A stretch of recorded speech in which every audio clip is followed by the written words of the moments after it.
বিএনপির ভারপ্রাপ্ত চেয়ারম্যান তারেক রহমান বলেছেন 2024 সালের 5 আগস্ট দেশের স্বাধীনতা ও সার্বভৌমত্ব রক্ষা করেছিল সর্বস্তরের মানুষ। তিনি বলেন, দেশের মানুষ এখন গণতন্ত্র ও ন্যায্য অধিকার চায়। জুলাই 36 এক্সপ্রেসওয়েতে আয়োজিত গণসংবর্ধনা অনুষ্ঠানে যোগ দিয়ে তিনি এসব কথা বলেন। দেশ গড়তে একটি পরিকল্পনা রয়েছে জানিয়ে গণতন্ত্রকামী মানুষদের সহযোগিতা চান তারেক রহমান। সবাই মিলে নিরাপদ এবং প্রত্যাশিত বাংলাদেশ গড়ার আহ্বান জানান বিএনপির ভারপ্রাপ্ত চেয়ারম্যান। আগামীতে দেশ গঠনের দায়িত্ব পেলে ন্যায়পরায়ণতার মাধ্যমে দেশ গঠনের সর্বোচ্চ চেষ্টা করা হবে বলেও জানান তিনি।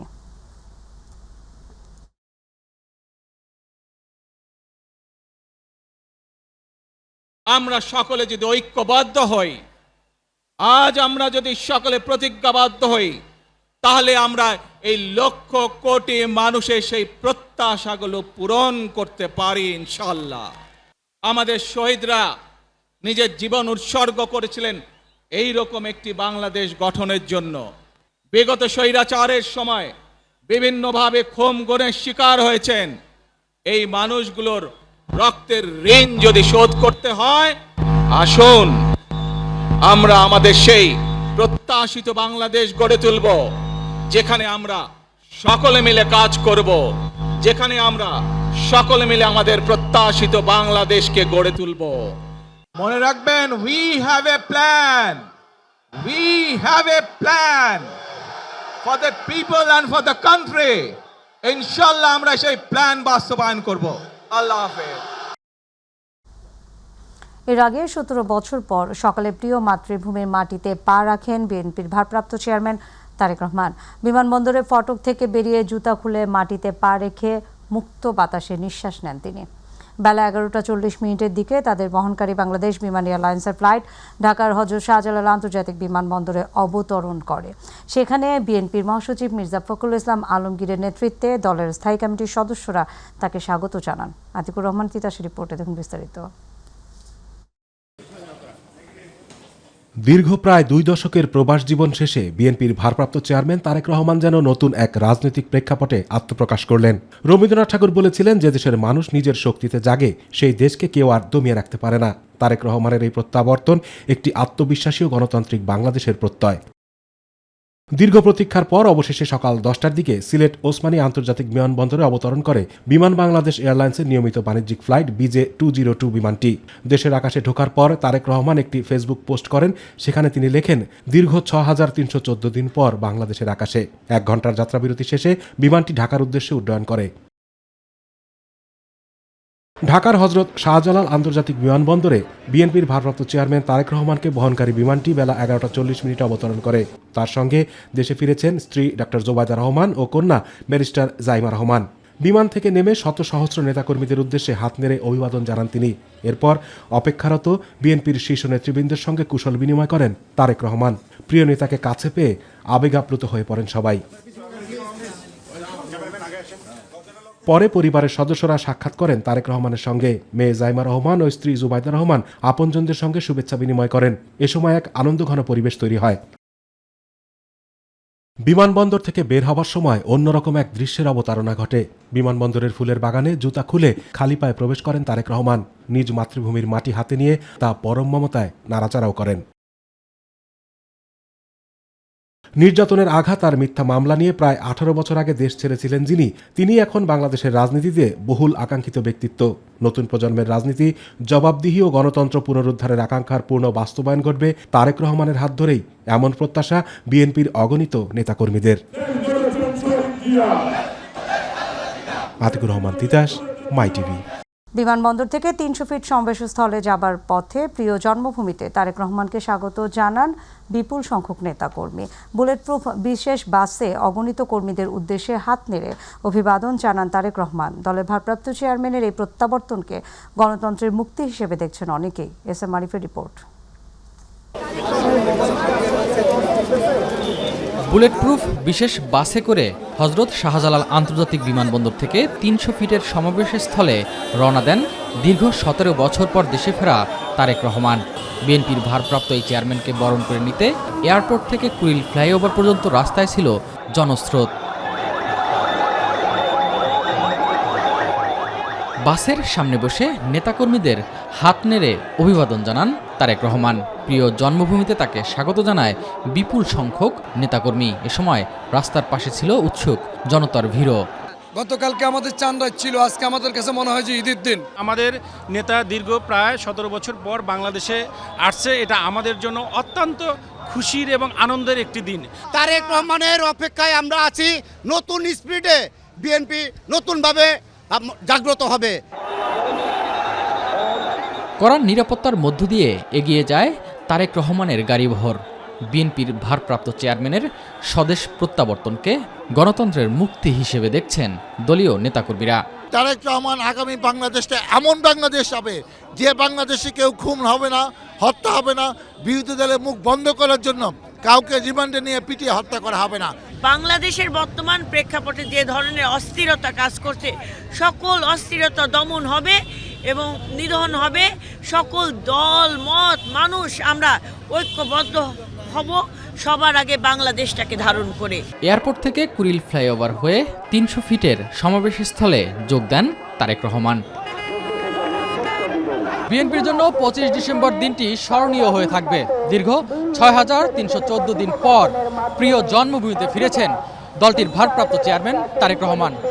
তার এই ফেরার মধ্য দিয়ে সব অশুভ কাটিয়ে গণতন্ত্র পুনঃপ্রতিষ্ঠার পথ সুগম হবে বলে প্রত্যাশা করছেন সমর্থকরা। এস এম আরিফ, মাই টিভি, খিলক্ষেত, ঢাকা। দর্শক, আমাদের সহকর্মী মাহবুব সৈকতের সাথে আমরা আবারও যুক্ত হতে পেরেছি। আমরা চলে যাব তার কাছে জনাব তারেক রহমানের গাড়িবহরের সবশেষ পরিস্থিতি জানবার জন্য। মাহবুব, আপনি কি আমাকে শুনতে পাচ্ছেন?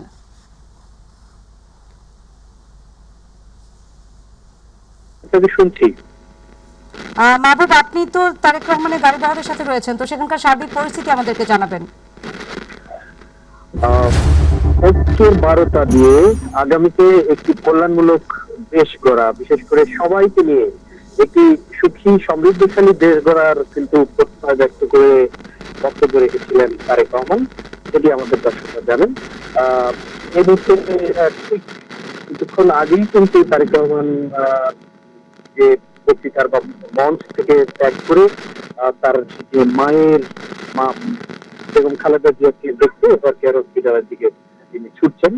যদিও এই যে লাখো জনতা তারেক রহমানের স্বদেশ প্রত্যাবর্তনকে স্বাগত জানাতে এসেছিল, তাদের মধ্যে অনেকেই, যেহেতু অনেক ভিড়, সুতরাং অনেকেই কিন্তু তার সেই সরাসরি দেখার সুযোগ পায়নি। সুতরাং তারা আবার তারেক রহমান ফেরার পথটাই কিন্তু দাঁড়িয়ে আছেন।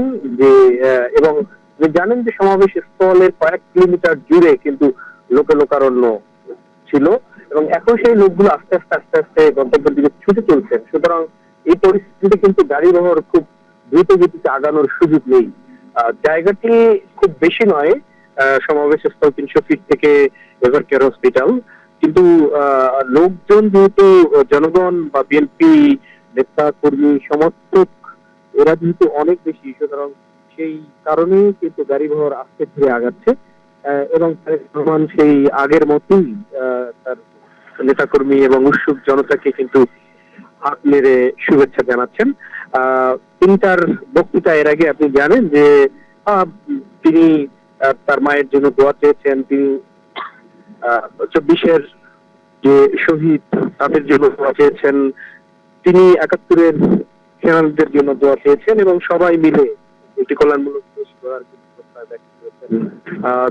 তো সকাল থেকেই কিন্তু গতকাল থেকেই মূলত রাজধানী এই উৎসুক জনতা এবং এক কথা বিএনপি নেতাকর্মীরা সারা দেশ থেকে এসে জড়ো হয়েছে।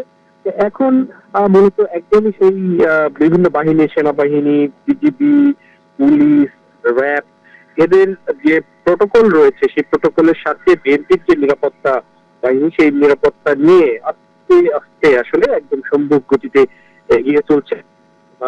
সেখানে নিরাপত্তা বাহিনী যারা রক্ষী রয়েছেন তারা চেষ্টা করছেন যে যেন কতটা দ্রুত তাদেরকে মায়ের কাছে পৌঁছে দেওয়া যায়। এটি একটি আবেগের জায়গা। আসলে এই আবেগ ভিন্ন আবেগ। হয়তো এতক্ষণ সবার মধ্যে তারেক রহমান ছিলেন, কিন্তু এখন তিনি কিন্তু বিএনপি নেত্রীকে শুধু দেখতে যাচ্ছেন তা নয়, তিনি তার জন্মদাতা, তিনি তার জন্মদাত্রী মা এবং পিতা শাহাদাত বরণ করার পরে, শহীদ প্রেসিডেন্ট জিয়াউর রহমান শাহাদাত বরণ করার পরে যে মা তার দুই ভাই আরাফাত রহমান কোকো এবং তারেক রহমান এই দুজনকে হাত দিয়ে রেখে কিন্তু তিনি এগিয়ে এক শেষে বেগম খালেদা জিয়া দেশ শাসন করেছেন এবং একই সাথে এই ছেলেদেরকে তিনি গড়ে তুলেছেন। যদিও আরাফাত রহমান কোকো ইতিমধ্যেই তিনি করেছেন। তারেক রহমান এখন থেকে প্রায় 18 বছর আগে স্বৈরশাসকদের অত্যাচার নির্যাতন সয়ে দেশ ছেড়ে চলে যেতে বাধ্য হয়েছিলেন। দীর্ঘ প্রতীক্ষার পরে কিন্তু তিনি ফিরেছেন, যেটি হয়তো অনেকে কল্পনা করছিলেন, সেই অনেকটা কল্পনার বরপুত্র কিংবা রাজপুত্রকে দেখতে কিন্তু আজকে চলে এসেছিল। সেখানে বিএনপির সাথে যুগপৎ আন্দোলনে থাকা দল বা আগামীতে যাদের সাথে কোয়ালিশন হয়েছে নির্বাচনের এক সমঝোতার তারাও জাতীয় নেতৃবৃন্দ ছিল। তিনি এগিয়ে যাচ্ছেন তার মায়ের কাছে, হয়তো বা কিছু সময়ের পরেই বসুন্ধরা আবাসিক এলাকায় দেখবেন এবং সেই আবেগঘন পরিবেশ তৈরি হবেন। আমরা পরবর্তী খবরে আমরা আরো বিস্তারিত তুলে ধরবো। আমরা স্টুডিওতে ফিরে যাচ্ছি। ধন্যবাদ। দর্শক, মাহবুব সৈকত আমাদের সঙ্গে যুক্ত হয়েছিলেন। তিনি জানাচ্ছিলেন জনাব তারেক রহমানের গাড়িবহর যাচ্ছে এবারকার হাসপাতালের দিকে। জনাব তারেক রহমান ছুটছেন তার মায়ের সাথে দেখা করতে। আমরা চলে যাব এবার পরের সংবাদে। চট্টগ্রামে খ্রিস্টান ধর্মাবলম্বীরা যথাযথ ধর্মীয় ভাব গাম্ভীর্য, আনন্দ এবং উৎসব মুখর পরিবেশে বড়দিন উদযাপন করছেন। সকালে চট্টগ্রামের পাথরঘাটায় ঐতিহ্যবাহী জপমালার রানী গির্জায় সমবেত প্রার্থনা এবং সঙ্গীতের মধ্য দিয়ে বড়দিনের আনুষ্ঠানিকতা শুরু হয়। সকাল থেকেই নগরীর বিভিন্ন প্রান্ত থেকে খ্রিস্টান সম্প্রদায়ের নারী, পুরুষ এবং শিশুরা গির্জায় এসে প্রার্থনায় অংশ নেয়। গির্জার প্রধান পুরোহিত রিগান ক্লেমেন ডি কস্তার পৌরোহিত্যে অনুষ্ঠিত বিশেষ প্রার্থনায় যীশু খ্রিস্টের জন্ম এবং তার ত্যাগ, ভালোবাসা, ক্ষমা এবং মানব কল্যাণের শিক্ষার বিভিন্ন দিক তুলে ধরা হয়। পাশাপাশি দেশ, জাতি এবং বিশ্বের শান্তি, সম্প্রীতি ও সমৃদ্ধি কামনা করা হয়। বড়দিন উপলক্ষে গির্জা প্রাঙ্গণ এবং আশেপাশের এলাকা আলোকসজ্জা, ক্রিসমাস ট্রি, রঙিন বেলুন এবং ফুল দিয়ে সাজানো হয়। গির্জার সামনে যীশু খ্রিস্টের জন্ম কাহিনী তুলে ধরতে গোশালা নির্মাণ করা হয়েছে, যা দেখতে সকাল থেকেই ভিড় জমে। উদযাপন করতে পারি সবার সাথে গ্রিটিংস করা, কীর্তন করা, তারপর ফাদারদের সাথে প্রার্থনা করা, এই কেক খাওয়া, সকালবেলা উঠেই কেক এবং সবাইকে উইশ করা, এটাই হলো আমাদের বড়দিনের তাৎপর্য। এই দিনে সবাই একত্র হয়ে সামনে বছর জন্য আমরা সবাই মিলে আবার আনন্দ করতে পারি, তা উপভোগ করতে পারি। আমাদের এই দেশ যেন সমস্ত সংকট, সমস্ত সমস্যা কাটিয়ে এই দেশে যেন শান্তি সৌহার্দ্য বিরাজ করে, আমাদের ঈশ্বর যেন সেই শান্তি নিয়ে আসে। সেই সাথে আমরা প্রার্থনা করেছি আমাদের পরিবারগুলোর জন্য। সিরাজগঞ্জের তারাশে ধর্মীয় ভাব গাম্ভীর্যের মধ্য দিয়ে খ্রিস্ট ধর্মাবলম্বীদের ধর্মীয় উৎসব বড়দিন উদযাপন করা হয়েছে। এই উপলক্ষে গুলটা আবে মারিয়া গির্জায় বিশেষ প্রার্থনা এবং ধর্মীয় আনুষ্ঠানিকতার দিনভর নানা কর্মসূচি পালিত হয়। অনুষ্ঠানে গুলটা খ্রিস্টান পল্লীর চেয়ারম্যান নিখিল খাঁর সভাপতিত্বে প্রধান অতিথি ছিলেন তারাশ উপজেলা নির্বাহী অফিসার নুসরাত জাহান।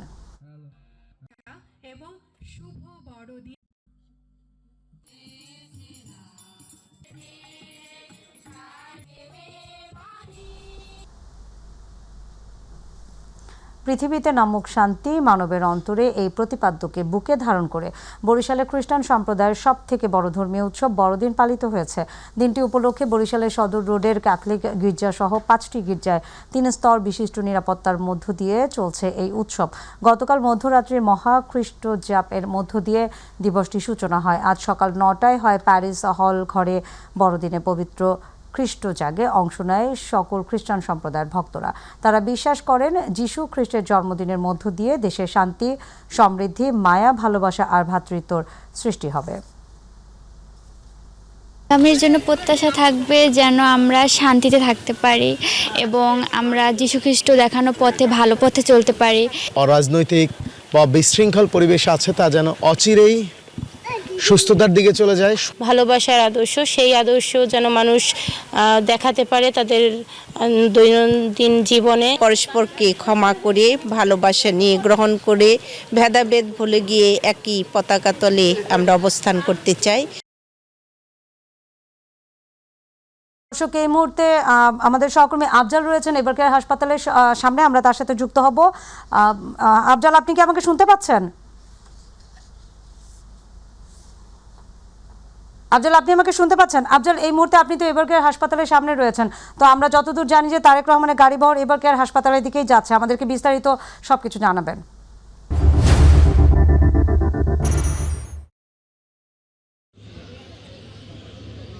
জি, এভারকেয়ারে এখন পর্যন্ত বিএনপির ভারপ্রাপ্ত চেয়ারম্যান পৌঁছাননি। আমাদের কাছে থাকা তথ্য অনুযায়ী তিনি ইতিমধ্যে 300 ফিটে যে তার সংবর্ধনা স্থল ছিল সেখান থেকে তিনি প্রায় আধা ঘন্টা 40 মিনিট আগেই সেই স্থান ত্যাগ করেছেন। এভারকেয়ারে তার মমতাময়ী মা দীর্ঘদিন ধরে অসুস্থ, তার সাথে সাক্ষাতের উদ্দেশ্যে আমরা ধারণা করছি হয়তো কয়েক মিনিট পরে তিনি এখানে প্রবেশ করবেন এবং তাকে স্বাগত জানাতে এখানেও হাজার হাজার নেতাকর্মী দেশের বিভিন্ন প্রান্ত থেকে এসেছেন। তারা উচ্ছ্বাস প্রকাশ করছেন তাদের নেতা 17 বছরের পরে স্বদেশে প্রত্যাবর্তন করেছেন। আমাদের আশেপাশে বেশ কয়েকজন আছে, আমরা একটু জানতে চাইবো তাদের আজকের অনুভূতিটা কি, একটু বলবেন আমাদেরকে।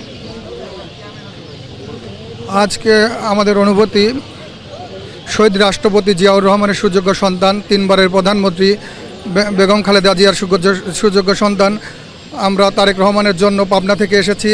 তাকে দেখার অধিক আগ্রহ নিয়ে আমরা প্রায় 12 থেকে 14 ঘন্টা রাস্তার মধ্যে দাঁড়িয়ে আছি এক নজর নেতাকে দেখার জন্য। আমরা আগামীতে তাকে আমরা প্রধানমন্ত্রী হিসাবে দেখতে চাই, এই প্রত্যাশা, এই আশা ব্যক্ত করে আমি আমার বক্তব্য শেষ করছি। জি, যেমনটি শুনছিলেন তার যারা ভক্তবৃন্দ রয়েছেন তারা অনেকেই ঢাকা থেকে অনেক দূর থেকে এসেছেন, অনেকে রাত যাপন করেছেন রাস্তায়, অনেকে আত্মস্বজনের বাসায়, যেভাবে পেরেছেন প্রিয় নেতাকে কাছ থেকে দেখার জন্য চেষ্টা করছেন। আমরা আরেকজনের সাথে একটু কথা বলার চেষ্টা করব। আপনার আজকের অনুভূতিটা একটু বলুন। আজকে আমি দীর্ঘ রাতে যাবত রাস্তায় আমি অবস্থান করতে আছি।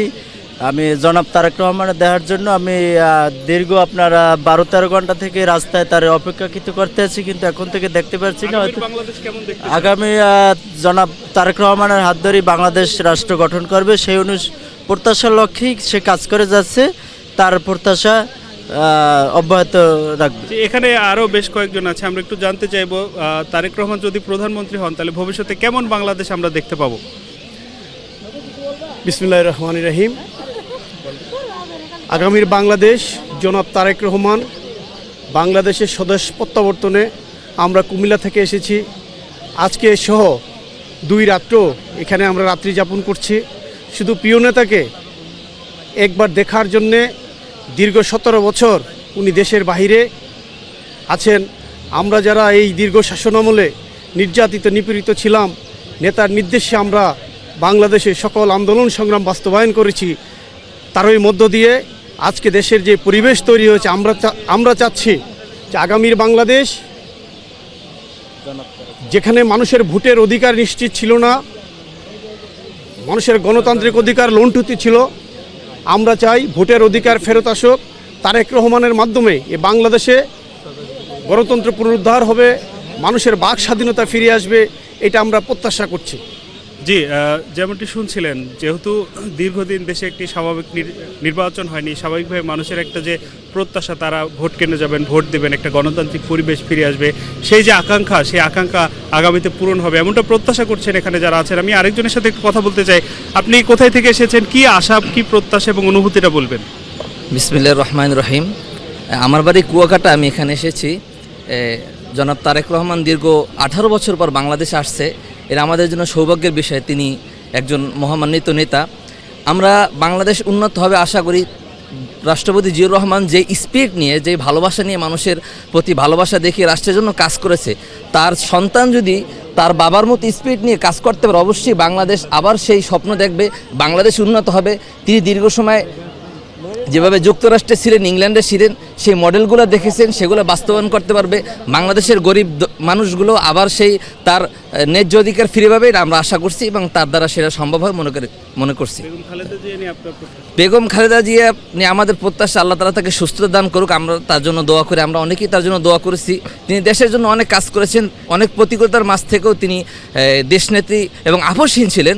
আমরা তার সন্তানদের ভিতরে সেটার জন্য আমরা দেখতে পাই, সে আশা করি এবং তাদের মাধ্যমে বাংলাদেশ আবার নতুন কিছু দেখুক, গরিব দরি মানুষ আবার নতুন করে উন্নত সাধন করতে পারে, এই আশা করে আমার বক্তব্য শেষ করছি। জি, এই প্রসঙ্গে আরেকটু জানিয়ে রাখি যে আমাদের পেছনে যে এভারকেয়ার হসপিটাল আছে, এখানে কিছুক্ষণের মধ্যে প্রবেশ করবেন জনাব তারেক রহমান এবং আমাদের কাছে থাকা তথ্য অনুযায়ী তিনি এই মুহূর্তে 300 ফিট এবং এভারকেয়ারের মাঝখানে যে রোড, এই রোডে অবস্থান করছেন এবং চারপাশে হাজার হাজার নেতাকর্মী, লাখ লাখ নেতাকর্মী তাকে স্বাগত জানাচ্ছেন এবং রাস্তায় প্রচণ্ড ভিড়ের কারণে স্বাভাবিকভাবে তার গাড়ির যে গতি সেটা ধীর গতিতে আসছে এবং তিনি সবাইকে শুভেচ্ছা জানাতে আসছেন। এই জন্যই আমরা অপেক্ষা করছি তিনি কখন আসেন, সেটা অবশ্যই আপনাদেরকে দেখাবো।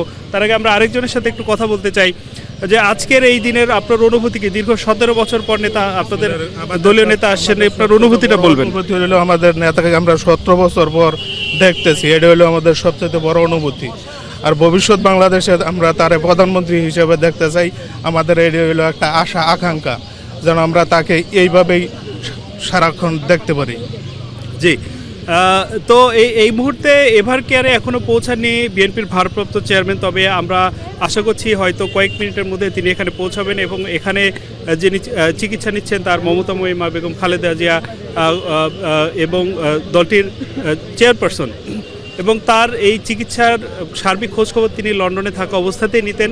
এখন এই মুহূর্তে এখানে এসে সরাসরি নেবেন, তার খোঁজখবর নেওয়ার পরে আসলে তার আজকের কর্মসূচির সমাপ্তি হবে বলে আমরা জেনেছি। এই ছিল আমার কাছে এভার কেয়ারের সামনে থেকে সবশেষ। আফজাল, আপনাকে ধন্যবাদ। মেহেরপুরে খ্রিস্ট জাগের মধ্য দিয়ে শুরু হয়েছে বড়দিনের মূল আনুষ্ঠানিকতা। সকাল 8:30টার সময় মুজিবনগর উপজেলার ভবেরপাড়া চার্চে প্রার্থনা শুরু হয়। প্রার্থনা চলছে জেলার 29টি গির্জায়। সকাল থেকে খ্রিস্ট ধর্মাবলম্বীরা গির্জাগুলো আসতে শুরু করেন। বিশ্বের সকল মানুষের কল্যাণ কামনায় তারা প্রার্থনা করছেন যিশুর কাছে। এছাড়া দেশের জন্য তারা প্রার্থনা করছেন। প্রার্থনা শেষে তারা পাড়া মহল্লায় স্থাপিত প্রতিটি গৌশালা পরিদর্শন করেন। বাড়িতে বাড়িতে তৈরি করা হয়েছে পিঠাপুলি থেকে শুরু করে নানা ধরনের খাবার।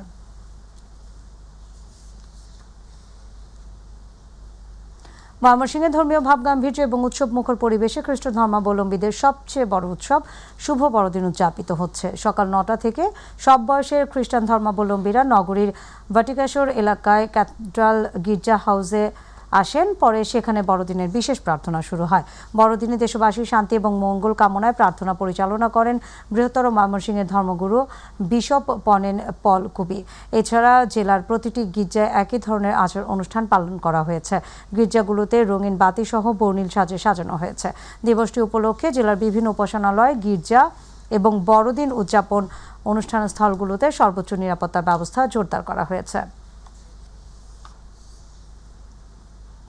খ্রিস্টান ধর্মাবলম্বীদের সবচেয়ে বড় ধর্মীয় উৎসব বড়দিন উপলক্ষে বরিশালের গৌরনদীর 28টি এবং আগলছড়ায় 55টি গির্জা এবং চার্চে শুভ বড়দিন উদযাপন করা হয়েছে। প্রতিটি গির্জা এবং চার্চ আলোকসজ্জায় সজ্জিত করা হয়েছে। ব্যাপক প্রস্তুতিতে ধর্মপল্লীগুলোতে খ্রিস্টান ধর্মাবলম্বীদের মাঝে আনন্দ উৎসব বিরাজ করছে। গৌরনদী ক্যাথলিক চার্চের পাল পুরোহিত ফাদার লিটন ফ্রান্সিস গোমেজ জানান, গৌরনদীর ধর্মপল্লীতে বুধবার রাতে সুধী সমাবেশ এবং আনুষ্ঠানিকভাবে কেক কাটা হয়। কেক কাটা অনুষ্ঠানে প্রধান অতিথি ছিলেন উপজেলা নির্বাহী অফিসার এবং পৌর প্রশাসক মোহাম্মদ ইব্রাহিম। বিশেষ অতিথি ছিলেন উপজেলা নির্বাহী অফিসারের সহধর্মিনী সঞ্জিদা আক্তার, গৌরনদী সার্কেল অতিরিক্ত পুলিশ সুপার আবু সালে মোহাম্মদ আনসার উদ্দিন, মডেল থানার ওসি তারিক হাসান রাসেল সহ অন্যান্যরা।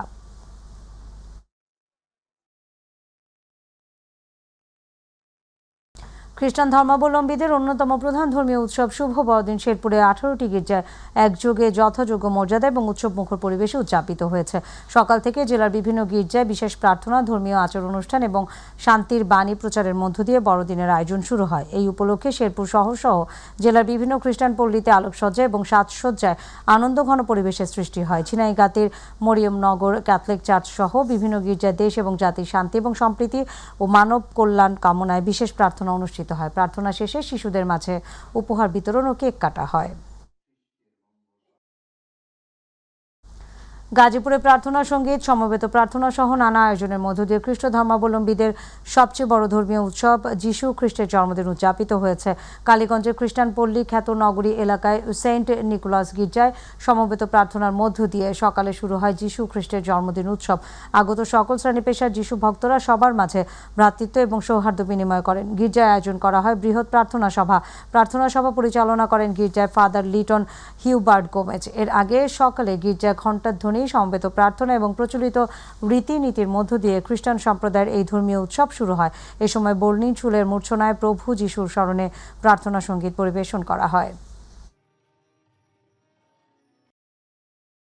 আয়োজনে বান্দরবানে পালিত হচ্ছে খ্রিস্টান ধর্মাবলম্বীদের অন্যতম ধর্মীয় উৎসব শুভ বড়দিন। বড়দিন উপলক্ষে সকাল থেকে খ্রিস্টান ধর্মাবলম্বীরা মেতে উঠেছে নানা উৎসবে। প্রার্থনার মধ্য দিয়ে খ্রিস্টান সম্প্রদায়ের সবচেয়ে বড় ধর্মীয় উৎসব বড়দিন শুরু হয়। বড়দিনকে ঘিরে সকাল থেকে জেলা সদরে ব্যাপটিস্ট গির্জা এবং ফাতিমা রানী ধর্মপল্লী ক্যাথলিক গির্জায় আয়োজন করা হয় সমবেত প্রার্থনা। সকাল থেকে খ্রিস্টান ধর্মাবলম্বী শিশু, নারী এবং পুরুষেরা সমবেত প্রার্থনায় মিলিত হয়ে আগামী দিনের সুখে শান্তির জন্য বিশেষ প্রার্থনা করে।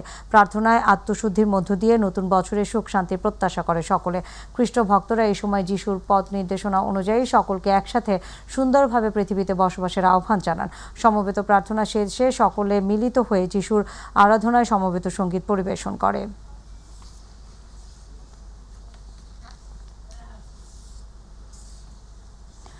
বড়দিন সহ সরকারি টানা 3 দিনের ছুটিকে কেন্দ্র করে সাগরকন্যা খ্যাত পর্যটন নগরীতে আগত অতিথিদের উপস্থিতিতে মুখর হয়ে উঠেছে কুয়াকাটার বেলাভূমি। সকাল থেকে রং বেরঙের পোশাকে সজ্জিত আগন্তুকদের আগমনে দৃষ্টিনন্দন হয়ে ওঠে সৈকতের 0 পয়েন্ট সহ বিভিন্ন দর্শনীয় স্থান। আগত পর্যটকরা সূর্যোদয় এবং সূর্যাস্ত উপভোগ, সমুদ্র স্নান এবং ঘোড়া গাড়ি সহ বিভিন্ন বাহনে ভ্রমণ এবং নানা বিনোদনে ব্যস্ত সময় পার করছেন। ইতিমধ্যে শতভাগ হোটেল মোটেলের কক্ষ বুকিং হয়ে গেছে, আর বাড়তি পর্যটকের ভিড় বিক্রি বেড়েছে পর্যটক সংশ্লিষ্ট ব্যবস্থা প্রতিষ্ঠানগুলোতে। সব পর্যটকরা আসবে তারা যাতে নির্বিঘ্নে তাদের আনন্দটুকু উপভোগ করতে পারে এবং ফ্যামিলির সাথে সেই ছুটিটি কাটিয়ে সুন্দর মতো যে যার গন্তব্যে ফিরে যেতে পারে। দুর্গাপুরে প্রার্থনার মধ্য দিয়ে শুরু হয়েছে বড়দিনের আনুষ্ঠানিকতা। বুধবার রাত 9টায় বিরিশিরি এলাকায় উত্তরাইল ধর্মপল্লীতে প্রার্থনা শুরু হয়। প্রার্থনায় অংশ নিতে রাতে গির্জায় সমবেত হন খ্রিস্ট ধর্মাবলম্বীরা। প্রার্থনায় যিশু খ্রিস্ট সত্য এবং ন্যায় প্রতিষ্ঠার জন্য এই পৃথিবীতে এসেছিলেন সেই বার্তা পৌঁছে দিয়ে সকল মানুষের কল্যাণ এবং শান্তির জন্য প্রার্থনা করেন তারা। এরপর যিশুর জন্মের খবর দিতে রাতভর চলে বাড়িতে বাড়িতে কীর্তন। বড়দিনে প্রতিটি গির্জাগুলো বেলুন, ফুল, রঙিন কাগজ আর আলোয় আলোয় সাজানো হয়েছে মনোরম সাজে। গোয়ালঘর জুড়ে রাখা হয়েছে শিশু যিশু খ্রিস্ট, মা কুমারী মেরি, জোসেফ, 3 জন পণ্ডিত ও রাখাল। ঘরের উপরে রয়েছে আলোকসজ্জার তারা। একইভাবে খ্রিস্টান ধর্মপল্লীর বাড়ি ঘরও সাজানো হয়েছে বর্ণিল সাজে। খ্রিস্টের জন্মদিন ঈশ্বর এই মেসেজটা আমাদেরকে দেয় যেন আমরা তার ভালোবাসা গ্রহণ করি এবং পরে শেয়ার করি অন্যদের সাথে। প্রতিটি গির্জায় সাব ইন্সপেক্টর, এএস এবং কনস্টেবলদের সমন্বয়ে মোবাইল টিম এবং স্ট্যাটিক টিম গঠন করে তাদেরকে মোতায়েন করা হয়েছে। এছাড়া বিট অফিসাররা সার্বক্ষণিক তদারকি করছেন। আসন্ন জাতীয় নির্বাচনকে সামনে রেখে ঢাকার কেরানীগঞ্জে নির্বাচনী আচরণবিধি প্রতিপালনে উপজেলা প্রশাসনের উদ্যোগে যৌথ মনিটরিং এবং ভোট কেন্দ্র পরিদর্শন কার্যক্রম পরিচালিত হয়েছে। দক্ষিণ কেরানীগঞ্জ থানার আবদুল্লাপুর এলাকায় উপজেলা নির্বাহী কর্মকর্তা ওমর ফারুকের নেতৃত্বে সেনাবাহিনী, র্যাব এবং পুলিশ সদস্যদের সমন্বয়ে গঠিত টিম বেশ কয়েকটি ভোট কেন্দ্র পরিদর্শন করেন। পরিদর্শনকালে নির্বাচন আচরণবিধি লঙ্ঘন করে টানানো বিভিন্ন পোস্টার এবং ব্যানার অপসারণ করা হয় এবং সংশ্লিষ্টদের সতর্ক করা হয়। এ সময় উপজেলা নির্বাহী কর্মকর্তা জানান, সুষ্ঠু, শান্তিপূর্ণ ও নিরপেক্ষ নির্বাচন নিশ্চিত করতে নিয়মিতভাবে এই ধরনের মনিটরিং কার্যক্রম অব্যাহত থাকবে।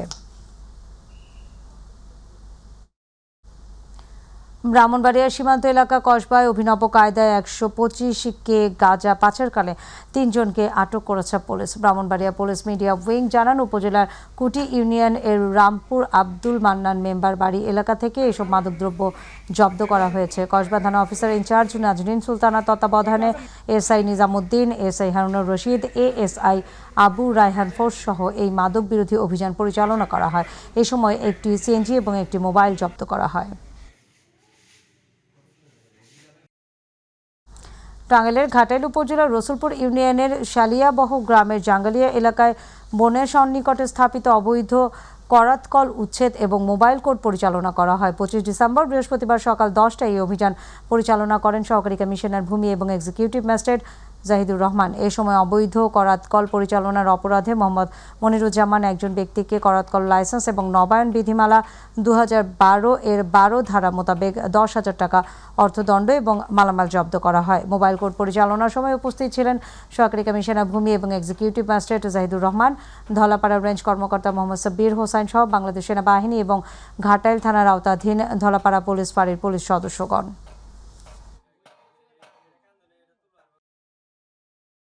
সাতক্ষীরার শ্যামনগর থেকে 50 বোতল ভারতীয় মদ জব্দ করা হয়েছে। বাংলাদেশ কোস্টগার্ডের বিশেষ অভিযানে এই মদ উদ্ধার করা হয়। কোস্টগার্ড পশ্চিম জোনের মিডিয়া কর্মকর্তা লেফটেন্যান্ট কমান্ডার মোহাম্মদ মুনতাসির ইবনে মহসিন এক প্রেস বিজ্ঞপ্তির মাধ্যমে এই তথ্য নিশ্চিত করেন। তিনি জানান, গোপন সংবাদের ভিত্তিতে কোস্টগার্ড স্টেশন কৈখালীর একটি বিশেষ দল শ্যামনগর থানাধীন চুনকুড়ি খাল এলাকায় অভিযান পরিচালনা করে। অভিযান চলাকালে ওই এলাকায় সন্দেহজনক স্থান তল্লাশি করে পরিত্যক্ত অবস্থায় 50 বোতল ভারতীয় বিদেশি মদ জব্দ করা হয়।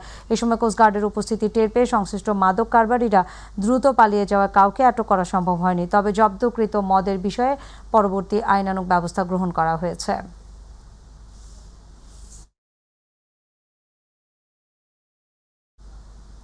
ময়মনসিংহের ভালুকায় ধর্ম অবমাননার অভিযোগে দীপু চন্দ্র দাস নামে এক যুবককে পিটিয়ে হত্যার পর মরদেহ পুড়িয়ে দেওয়ার মামলায় আরও 6 জনকে গ্রেফতার করেছে গোয়েন্দা পুলিশ।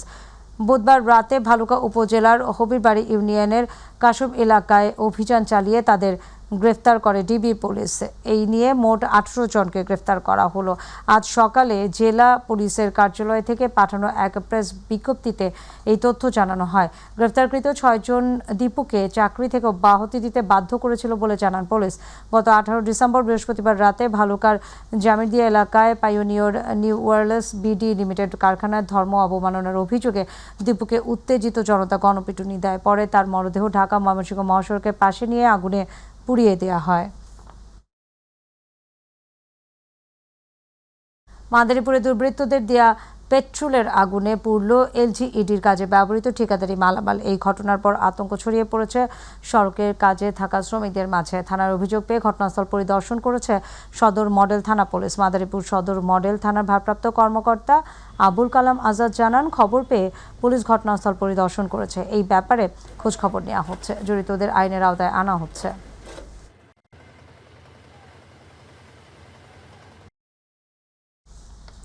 বরিশালের আঘুলঝড়ায় ত্রয়োদশ জাতীয় সংসদ নির্বাচন এবং গণভোট 2026 উপলক্ষে জনসচেতনতামূলক সভা অনুষ্ঠিত হয়েছে। উপজেলা প্রশাসনের আয়োজনে গতকাল বিকেলে উপজেলা পরিষদ হলরুমে উপজেলা নির্বাহী অফিসার লিখন বণিকের সভাপতিত্বে জনসচেতনতামূলক সভায় বক্তব্য রাখেন উপজেলা নির্বাচন কর্মকর্তা নসরিন আক্তার, উপজেলা সমাজসেবা কর্মকর্তা তপন বিশ্বাস, আইসিটি কর্মকর্তা আমিনুল ইসলাম, উপজেলা মৎস্য কর্মকর্তা মানিক মল্লিক সহ অন্যান্যরা।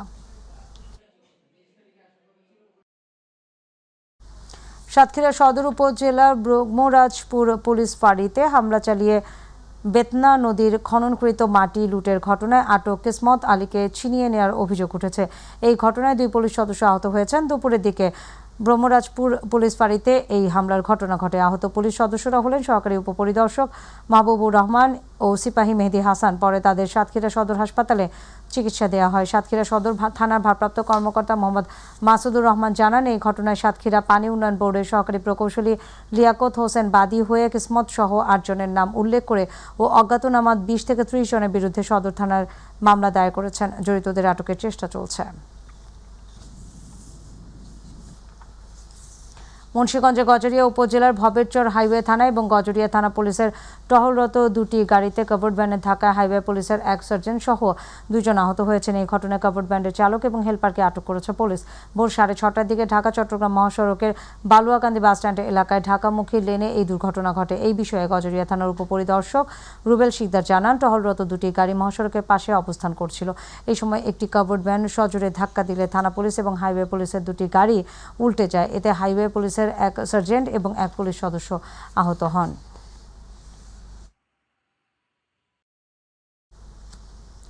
যশোরে 52টি শিক্ষা প্রতিষ্ঠানে 466 জন মেধাবী শিক্ষার্থীদের বৃত্তি পরীক্ষা অনুষ্ঠিত হয়েছে। যশোরের নেহালপুর কালীবাড়ি স্কুলে শত শত অভিভাবকের উপস্থিতিতে অত্যন্ত উৎসাহ উদ্দীপনার মধ্য দিয়ে এই পরীক্ষার প্রধান অতিথি হিসেবে উপস্থিত ছিলেন খুলনা বিশ্ববিদ্যালয়ের সহযোগী অধ্যাপক ডক্টর মোহাম্মদ রিপুর কবির সহ অন্যান্যরা।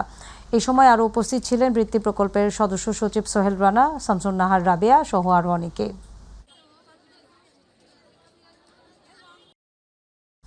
নাটোরে নিরাপদ মৎস্য উৎপাদন এবং বাজারজাতকরণ শীর্ষক ভ্যালু চেইন উপকল্পের আওতায় কর্মশালা অনুষ্ঠিত হয়েছে। জেলা মৎস্য কর্মকর্তা সম্মেলন কক্ষে আয়োজিত এই কর্মশালায় ক্ষুদ্র উদ্যোগে প্রক্রিয়াজাত মৎস্য পণ্য উৎপাদন এবং বাজারজাতকরণ বিষয়ে স্থানীয় প্রশাসন, মৎস্য অধিদপ্তর, পরিবেশ অধিদপ্তর এবং মান নিয়ন্ত্রণ কর্তৃপক্ষের সাথে সমন্বয় সভা এবং প্রকল্পের লার্নিং শেয়ারিং ওয়ার্কশপ অনুষ্ঠিত হয়। ডাক্তার ABM সাজ্জাদ হোসেনের সভাপতিত্বে কর্মশালায় বক্তব্য রাখেন জেলা মৎস্য কর্মকর্তা ওমর আলী, যুব উন্নয়ন কর্মকর্তা মোখলেসুর রহমান। ত্রয়োদশ জাতীয় সংসদ নির্বাচনকে সামনে রেখে কসবায় ভোটের গাড়ি প্রচারণা শুরু হয়েছে। আজ কসবা পৌর শহরের স্বাধীনতা চত্বরে বিপুল মানুষের সমাগমে এই প্রচারণা কার্যক্রম অনুষ্ঠিত হয়। এই সময় উপস্থিত ছিলেন কসবা উপজেলা নির্বাহী কর্মকর্তা জনাব মোহাম্মদ সামিউল ইসলাম, ত্রয়োদশ জাতীয় সংসদ নির্বাচনী আচরণবিধি বিষয়ক নির্বাহী ম্যাজিস্ট্রেট এবং সহকারী কমিশনার তানজিন কবির। অনুষ্ঠানে আরও উপস্থিত ছিলেন কসবা প্রেস ক্লাবের সভাপতি আবুল খায়ের স্বপন, কসবা থানার পুলিশের সদস্যবৃন্দ, ভোটের গাড়ি সংশ্লিষ্ট ব্যক্তিবর্গ এবং বিভিন্ন শ্রেণী পেশার স্থানীয় জনগণ। নির্বাচনী আচরণবিধি মেনে শান্তিপূর্ণ পরিবেশে ভোটারদের মধ্যে সচেতনতা বাড়ানোই এই প্রচারণার মূল উদ্দেশ্য।